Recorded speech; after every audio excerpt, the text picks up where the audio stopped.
રાજકોટમાં B division police મથકમાં home guard વિપુલ સોલંકી નામના જવાનોને મારામારી લૂંટ ચલાવવાનો મામલો સામે આવ્યો છે, જેમાં 2 શખ્સો સામે ગુનો નોંધવામાં આવ્યો હતો. મોહિત અને ચમન ગોહેલ અને અમિત વિજય ખમણ વિરુદ્ધ ગુનો નોંધાયો હતો. ગુનો જે ઘટનાનો વિડીયો પણ સોશિયલ મીડિયા પર વાયરલ થયો હતો. રાજકોટમાં બી ડિવિઝન પોલીસ મથકમાં હોમગાર્ડ વિપુલ સોલંકી નામના જવાનોને મારામારી લૂંટ ચલાવવાના મામલામાં જેમાં 2 શખ્સો સામે ગુનો નોંધવામાં આવ્યો છે. મોહિત ચમન ગોહિલ અને અમિત વિજય કુમાર વિરુદ્ધ ગુનો નોંધાયો હતો, જે ઘટનાનો વિડીયો પણ સોશિયલ મીડિયા પર વાયરલ થયો હતો.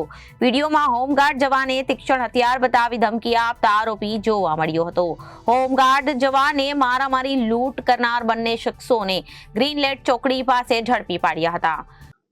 તારીખ 24/2/2025 રોજ રાજકોટ શહેર બી ડિવિઝન પોલીસ વિસ્તારમાં આવેલ ગણેશનગરમાં એક નાઇટ ડ્યુટી કરેલ હોમગાર્ડને છરી બતાવી અને તેની પાસેથી લૂંટ કરવાની ઘટના બનેલ હતી.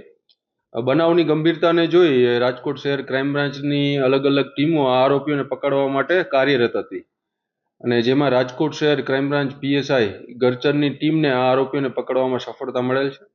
આ આરોપીઓના નામ છે મોહિત ચમનભાઈ ગોહેલ અને અમિત વિજયભાઈ ખુમાણ, બંને ગણેશનગર મોરબી રોડ બાજુના જ રહેવાસી છે. અને આ બંને આરોપીઓને હાલ બી ડિવિઝન પોસ્ટે સોંપવામાં આવેલ છે. રિપોર્ટર પ્રકાશ સોલંકી, જનાદેશ ન્યૂઝ, રાજકોટ.